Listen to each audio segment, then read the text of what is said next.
Shalom shalom bakunzi b'ijambo ry'Imana mwese ndabasuhuje aho muri Uwiteka ahabwa icyubahiro.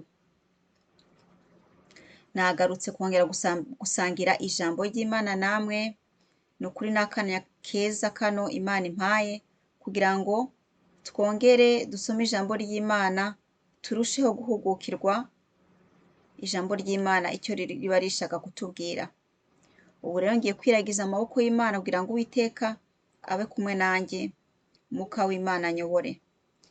Data wa twese uri mu ijuru, nje imbere y'ubwiza bwawe nkwereka kano kanya keza umpaye kugira ngo Mwami ubane nanjye, unshoboze Nyagasani, ugushaka kwawe konyine aba ari ko kuba, ntaba ari jyewe ahubwo aba ari umwuka wawe uvugira muri jewe.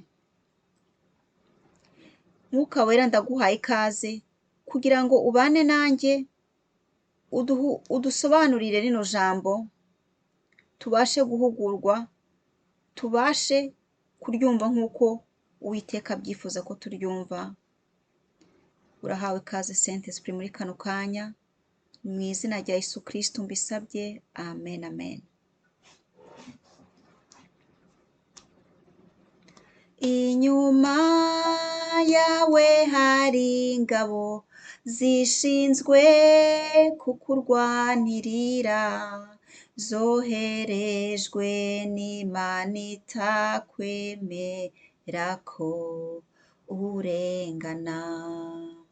Zoherejwe n'Imana itakwemera ko urengana. Inyuma yawe hari ingabo zishinzwe kukurwanirira, zoherejwe n'Imana itajya yemera ko urengana. Zoherejwe n'Imana itakwemera ko urengana. Haleluya, amen. Mwene data wo kurikirana rino jambo ry'Imana, umenye ko Imana ihora yohereza abamarayika kugira ngo baturinde amajya n'amaza. Mu byo tunyuramo byose hari abamarayika b'Uwiteka bahora baturinda, aricyo kano karirimbo karimo kuvuga ko udakwiriye kugira ubwoba, ko udakwiriye kubona ko Imana yadutereranye, ahubwo tuhora turinzwe n'abamarayika b'Uwiteka. Murumva iryo bakwe twagiriwe. Iyo Imana yadufunguraga amaso yo mu mwuka, twakabonye ukuntu turinzwe, twakabonye ukuntu umumarayika murinzi ahora tugenda inyuma, n'abamarayika b'abageriye b'abarwanyi bahora baturwanira intambara zikomeye tudashobora kurebesha n'amaso. Uwiteka ahabwa icyubahiro. Haleluya haleluya, amen. Reka dukomeze, tugeze mu itangiriro. Abakurikirana zino nyigisho, tugeze mu itangiriro 47, kuva ku murongo wa 27 niho dusoma kugeza kuri 31.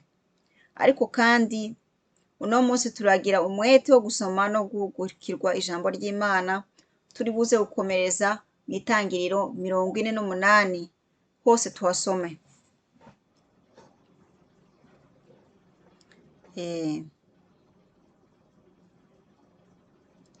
Umutwe w'amagambo uravuga uti: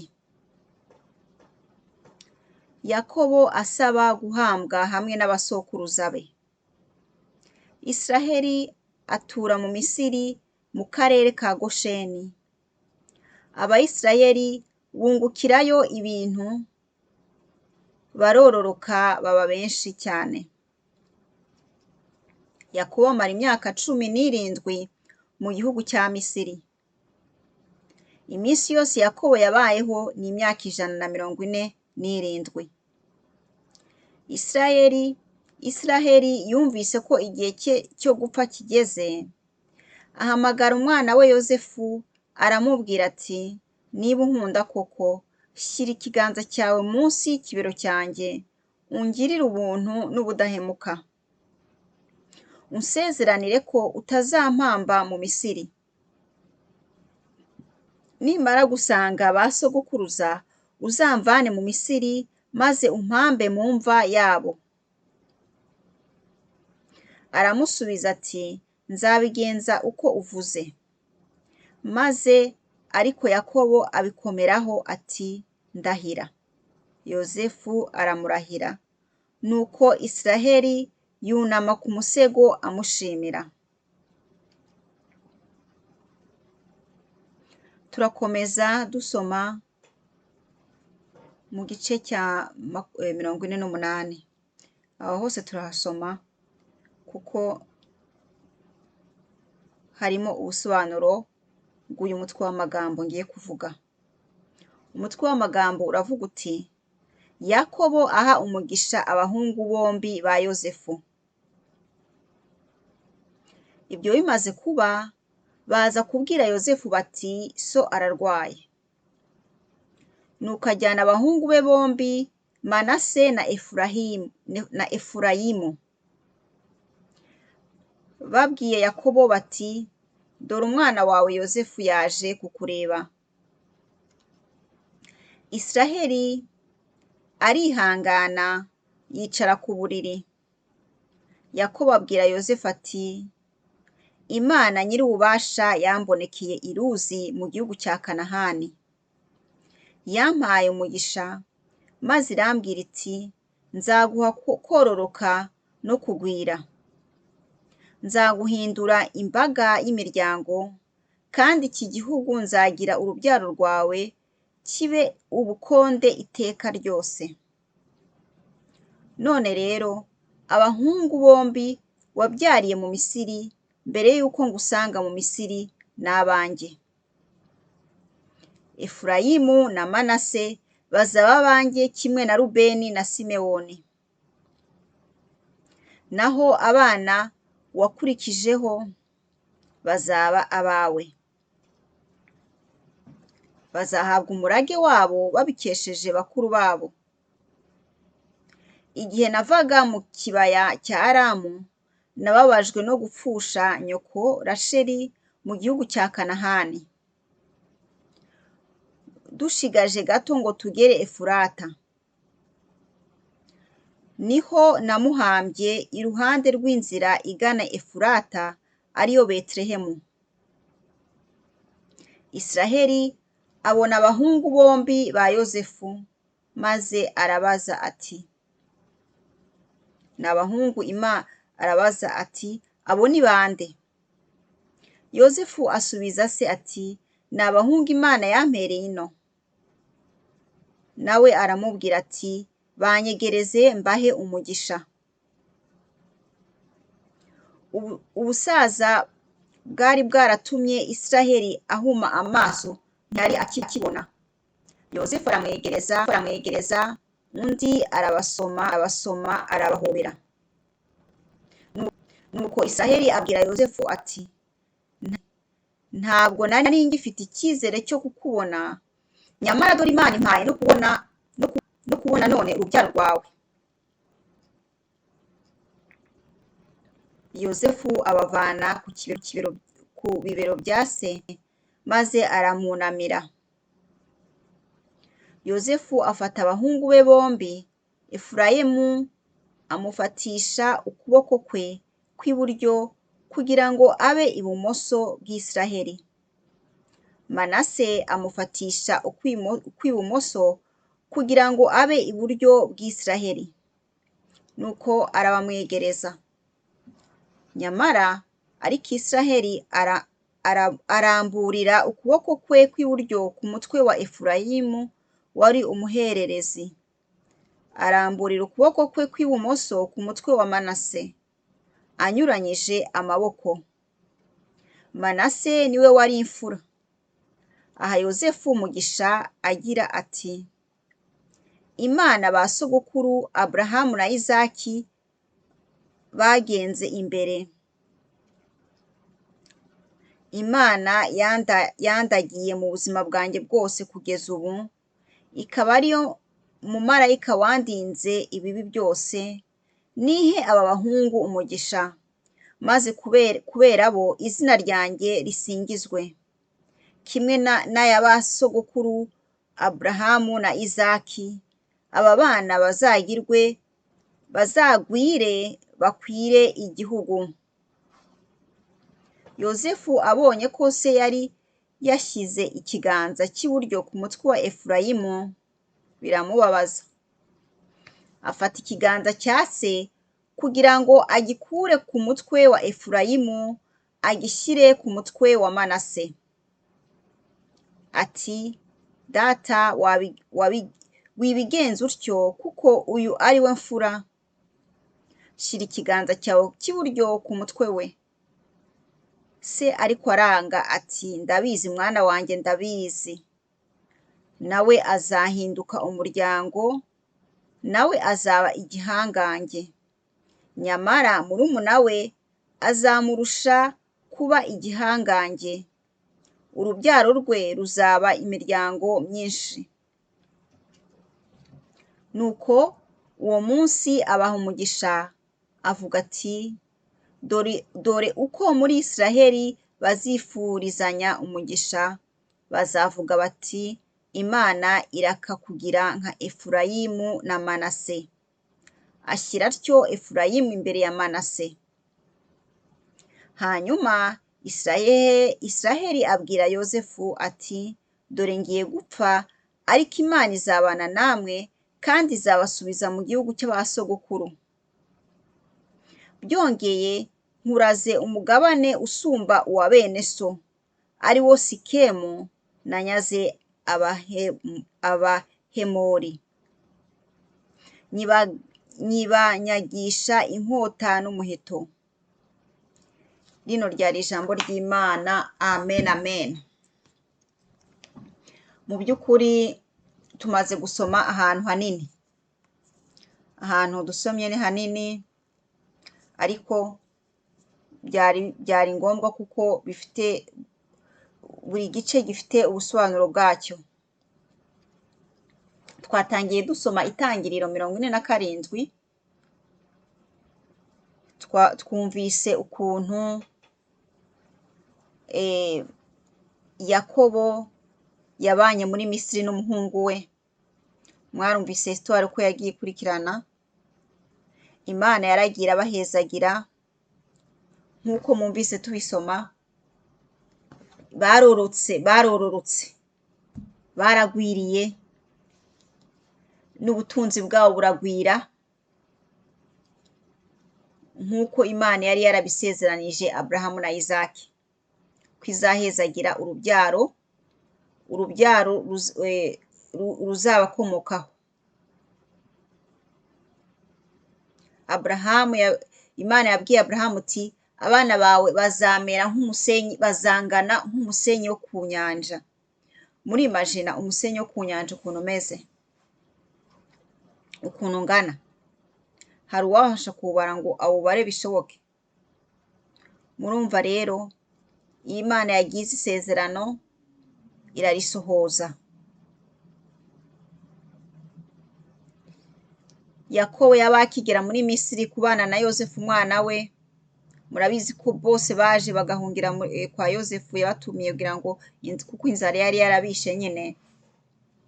Hanyuma murumva ko mu gisomwa tugezeho batubwira ko murumva kuva bakwimuka kugeza icyo gihe, urumva ko bari bamaze kubayo mu Misiri, kubana na Yozefu mu Misiri imyaka 17. Imyaka 17 niyo bari bamaze kubayo. Muri iyo myaka 17 rero Imana yarabahezagiye, barororoka mu rubyaro, barororoka, amatungo yabo menshi, mbese ibaha kuba abatunzi gusa. Ibaha kuba abatunzi. Murumva rero ko nk'uko igisoma kibitubwira ko Yakobo ari we witwa Israheli, muribuka ko Imana yamuhaye iryo zina rya Isiraheli amaze kurwana aranesha, handitse ko yarwanye n'umumarayika aranesha. Agombe kuba yararwanye n'umumarayika cyangwa n'Imana ubwayo aranesha. Mbese aratsinda tout simplement. Imana imuha iryo zina rya Isiraheli. Imana yamuha akandi kazina gashasha k'ubuhizi. Haleluya. Nta muntu ushobora kubona izina ry'ubuhizi atarikoreye, ntibishoboka. Hari amazina menshi, twese twitwa amazina atandukanye, ariko hari amazina aruta ayandi mazina. Nka za ntwari zose muzi, amazina yazo araremera bikurikije ubutwari bagize n'ibikorwa bakoze. Rero bigatuma rero hari amazina asumba ayandi mazina. N'izina rya Isiraheli nuko rimeze. Ubundi yitwaga Yakobo, ariko Imana imwita Isiraheli ko azaba se w'amahanga. Haleluya. Imiryango 12 nk'uko yabyaye abahungu 12, rero Imana yamuhaye umugisha, yamwise Isiraheli, mbese yaramwaguye. Haleluya. Haleluya. Nuko rero nk'uko mwabyumvise, Isiraheli ntago yifuje guhambwa muri Misiri, yashatse guhambwa aho aturuka hamwe n'ababyeyi be n'abasokuruza be, niho yashatse guhambwa hamwe nabo. Niyo mpamvu yinginze umuhungu we kugira ngo icyo kintu azakimukorere, namara kwitaba Imana azamuhambe ku gatumba k'iwabo. Ariko hari ikintu gikomeye cyabaye aho ngaho. Aramubwira ati ndahira ko ibyo bintu ngusabye koko uzabinkorera. Umuhungu we Yozefu ararahira. Murumva, indahiro ni ikintu gikomeye. Ni ukwitonda kurahira mu binyoma, kuko iyo umuntu amaze kurahira yapromesa ikintu akarahira ntagikore, aba ari icyaha gikomeye imbere y'Imana.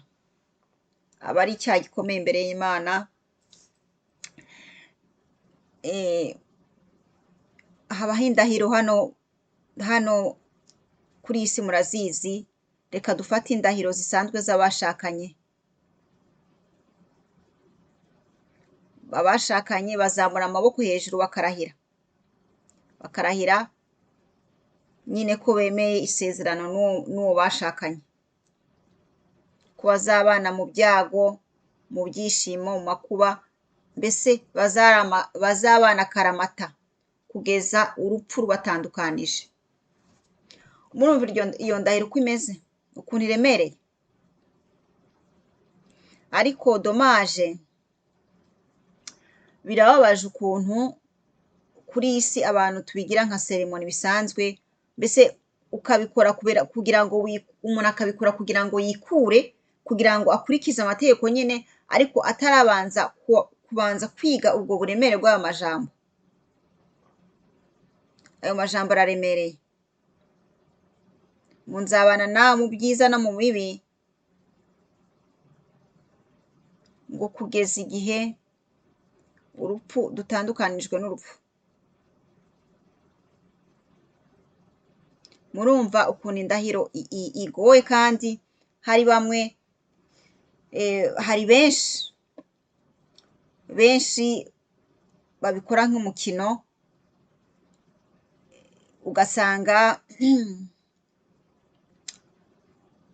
ugasanga abashakanye baratandukanye ku mpamvu zidafatika, ku mpamvu zidafatika zitemewe n'Imana. Ngo sinkimukunda, ngo ntabwo tugihuza, yasigaye yarabyibushye, asigaye ari umurwayi. Biriya byose ni byinshi. nayovuga bugacya. Yarahindutse, ariko abantu bakibagira ko barahiye kubana n'uwo muntu mu byiza, mu byishimo no mu makuba. Amakuba rero sinzi iki abantu ukuntu babidekiriva, ariko mu byiza no mu bibi urumva ko ibibi bikusiyemo ibyo byose. Urumva hakabaho n'abandi barahira indahiro bakapromesa ikintu bakarata ndarahiye kabisa ikiriya kintu nzakigukorera, ariko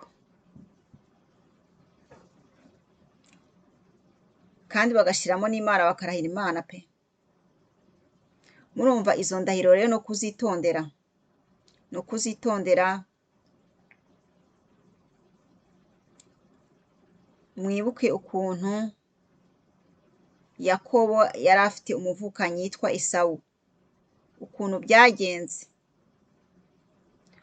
byagenze kuri Yakobo, uyu nguyu turimo gusoma, ugeze mu zabukuru, asigaje n'igihe gito kugira ngo ntabeho, kugira ngo yitabe Imana.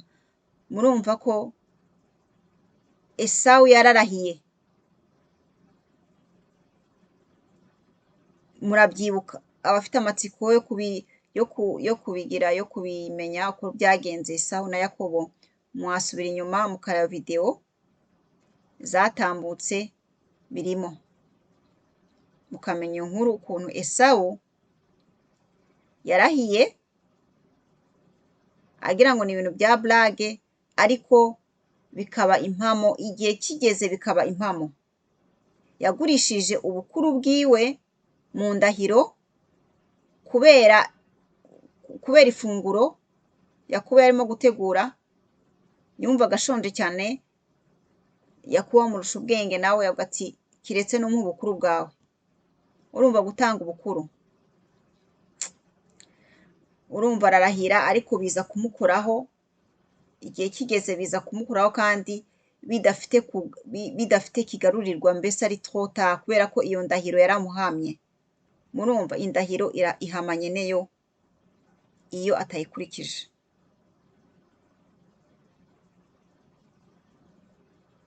Havamo ibihano by'Imana.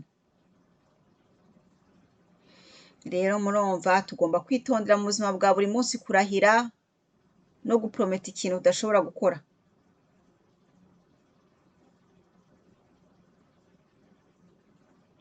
Tukamenya kuvuga ikintu tuzasubiramo. Kubeshya ntago ari ikintu Imana ikunda, kandi twese turabizi. Hakabaho n'iyindi ndahiro iri dangereux, n'ayandi mapromesa ari dangereux yo guprometa ikintu Imana ntugikore igihe kigeze. Ukavuga ati Imana uzankorere kiriya, nunkorera kiriya kabisa, nunkorera kiriya nanjye hari ikintu nzagukorera. Igihe kikagera Imana ikagukorera icyo kintu, hanyuma igihe cyagera ugatenguha Imana. Ibyo nabyo bikurizamo ibihano byinshi, bizana amahano. Ni ukubyitondera. Mu gihe umuntu atazi ko ashoboye ikintu, wapfuma wicecekera, wapfuma ureka no kurahira, ukareka no guprometa, ukabyihorera pe. Ukabyihorera, ukavuga yego cyangwa oya, birahagije. Abagira ngo umuntu yikururire imikoshi, abagira ngo umuntu yikururire imivumo y'ubusa. Murumva rero mu itangiriro 48 twakomeje dusoma ukuntu igihe cyageze, mbese igihe cy'umusozo wa Isiraheli cyageze, hanyuma bagahamagaza umuhungu Yozefu byihutirwa. Yozefu nawe yaraje azana abana biwe. Imana yari yaramuhezagije abana 2 b'abahungu. Manase imfura na Efurayimu umwana wa kabiri. Arabazana, abazanira sekuru wabo. Hanyuma mwumvise ibyo Israheli yabwiye umuhungu we Yosefu, ko umuragi Imana yamuhaye ashaka ko ugera ku bana bantuza ba Yosefu. Mbese umuragi Imana yahaye Israheli ashaka kuwushira ku bana bantuza ba Yosefu, iyo migisha yose.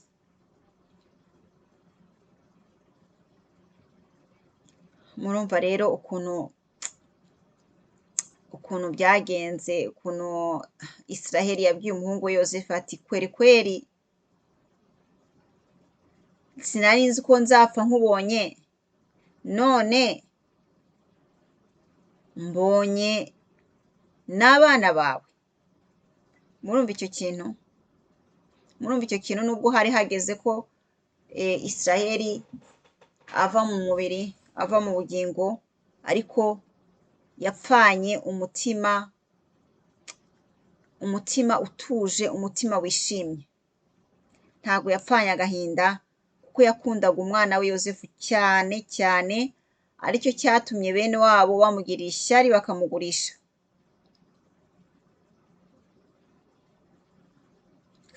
muri Misiri.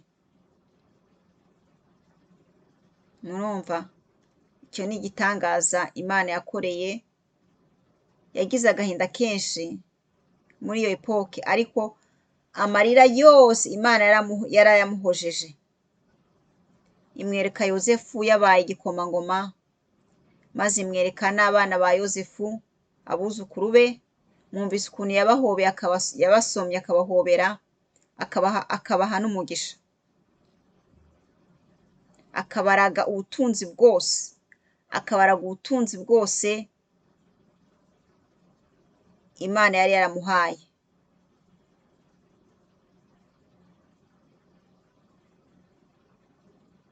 Numva mbese ni ikintu cyiza cyane,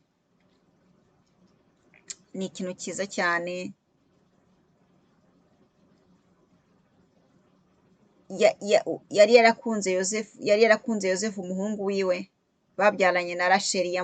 Muka ko twabisomye avuga ati urupfu rwa mama wawe rwarambabaje, urupfu rwa nyina Rasheli rwaramubabaje nyine. Bikubitiyeho noneho abura n'uwo muhungu we Yosefu. Urumva yagize agahinda kenshi, ariko Imana yarakamuhojeje kose.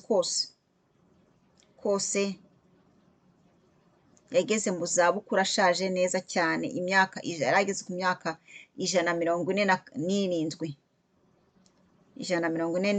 Murumva ko yagize igihe cyo kwishima, igihe cyo guseka, igihe cyo kunezerwa pe. Murumva, Manase na Efurayimu, abana ba Yosefu, yabahaye umugisha. Aravuga ati Imana yandinze, Imana ya Aburahamu ya Isaki yagendanye nanjye icyo gihe cyose, ikandinda ibibi byose, namwe ibagirire neza. Ahezagira abo bana. Haleluya. Ariko amayobera yabaye aho ngaho nuko donc Manase niwe yari mukuru, Efurayimu yari muto. Ariko Efurayimu yabonye umuto, Efurayimu niwe yabonye umugisha kurenza umugisha wa Manase. Mbese umugisha w'umwana mukuru. Murumva ukuntu byagenze, ko Efurayimu yari we muto kuri Manase, ariko niwe wahawe umugisha mwinshi kurenza Manase.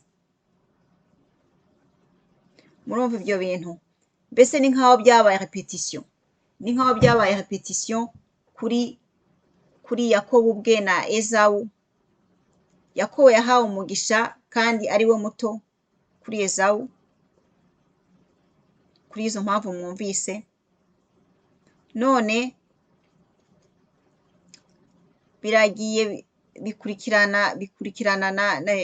n'abuzukuru ba Yakobo. Umuto aba ari we ahabwa umugisha,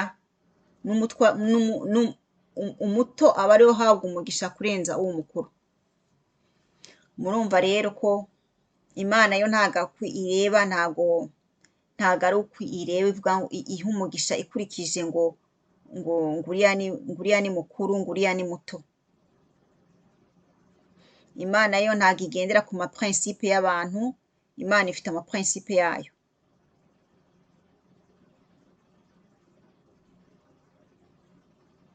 Imana yacu ntago itekereza nk'umuntu, ahubwo ibintu Imana ihora ikora ni amayobera. Ni amayobera amwe abantu batekerezaho bikabashobera bagati kubera iki byagenze gutyo. Nyine kubera iki nyine ni kwa ko ari Imana. Imana ni souverain, ikora icyo ishaka. Imana ikora icyo ishaka mu mwanya ishakiye. No mu bihe byawe none turabona ko imfura buri gihe aba arizo zitwara ubutegetsi, zitwara ubutegetsi, basi batagibasha gutegeka, abana b'imfura bakabutwara. Mu bintu bikunze kuba mu bintu by'ubwami cyane cyane, ariko Imana yo ntago ari uko ibireba. Imana ifite ayandi mategeko yayo anyuranyije n'amategeko y'isi, anyuranyije n'amategeko y'abana b'abantu. Kandi byaba bitangaje, ni ukuri byaba bitangaje Imana ikorera ku maprincipe y'abantu, byaba bitangaje pe.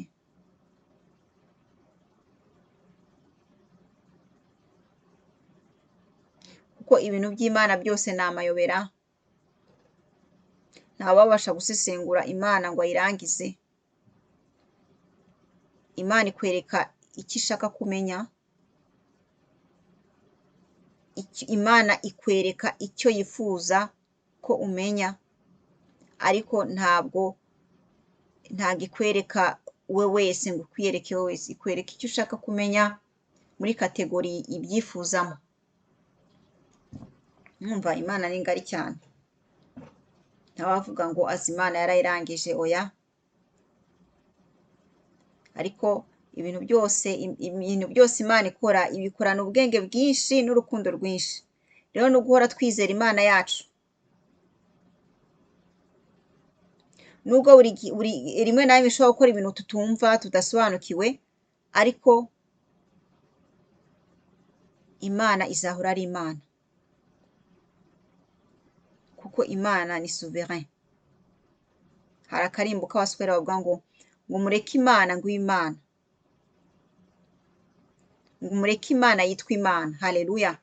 Kuko rimwe na rimwe umwana w'umuntu aba yifuza kwishyira mu kibanza cy'Imana mu bikorwa, ariko ugasanga ngo umuntu ashaka kwirwanirira, umuntu ashaka kwishyira mu kibanza cy'Imana. Mbese umuntu akumva ko yishoboje mbese. Kandi nta muntu n'umwe kuri iyi si yishoboje Imana itamushoboje. Nta muntu n'umwe. Ari uzi Imana ari utayizi. Hoba n'abazi Imana ko baba bazi ubufasha babona aho buturuka. Abatayizi bo nibo usanga bagwa muri iyo mitego ya Satani, muri uko kumva ko bihagije, muri uko kumva ko nta Mana iriho, muri uko kumva ko ari wo Mana, ahubwo noneho umwana w'umuntu yagize amafaranga menshi aba yumva ko ari we Mana, aba yumva ko ayo mafaranga ari rwo rutare rwe. Kandi iyo ibyago bije, y'amakuba aje, ntabwo amafaranga ashobora kurengera umwana w'umuntu. Mu byago, mu makuba, ntabwo ayo mafaranga ashobora kurengera umwana w'umuntu. Niyo mpamvu rero tugomba guhora duha Imana icyubahiro cyayo. tukamenya ubukuru bwayo, tukamenya n'ubuto bwacu, tukishira mu kibanza cyacu, tugaha Imana icyubahiro ikwiriye.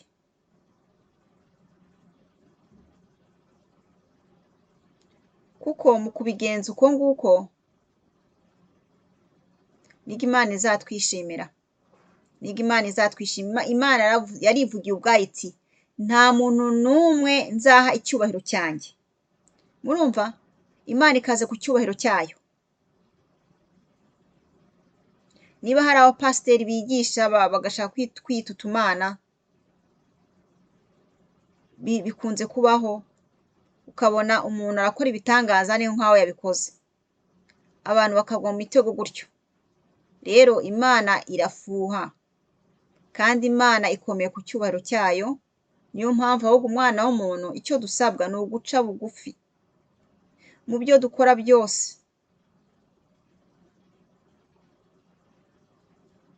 mu byo dukora byose tugaca bugufi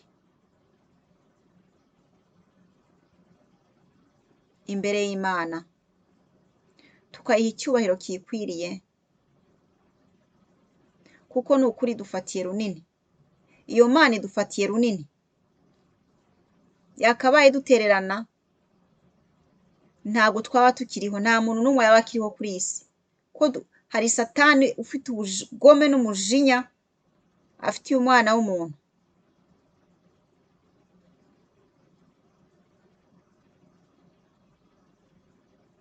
Afite moya yo kurotsa umwana w'umuntu yabikora. Ariko niba duhumeka, niba tumerewe neza, ni ukuri niyo Mana iturwanirira, niyo Mana iturinze. Murumva iyo Mana idakwiriye icyubahiro? Iyo Mana ikwiriye icyubahiro cyayo cyose. Nuko rero bakunzi b'ijambo ry'Imana, numva ari aho ngaho ngereje. Mwuka Wera akomeze abigishe, akomeze abahugure ku ijambo ryayo, dukomeze duhezagirwe uko tuzajya dusoma ijambo ryayo, dukomeza duhezagirwa, ngo tuzava mu bwiza tujya mu bundi, ngo tuva mu bwiza tujya mu bundi. Nuko abana b'Imana babayeho, nuko abana b'Imana bakwiye no kubaho, bakwiye kuva mu bwiza bajya mu bundi, kuko ubwiza bw'Imana ni infini. Uburyohe bw'ijambo ry'Imana ntibugira iherezo, bihora ari byiza gusa. Iby'Imana bihora biri byiza gusa, bihora biryoshye, bihora bimereye neza umwana w'umuntu uwagiriwe amahirwe yo kubisobanukirwa. Umwami Yesu akomeze abarinde mwese aho muri. Tuzasubira Uwiteka nabishaka. Shalom shalom.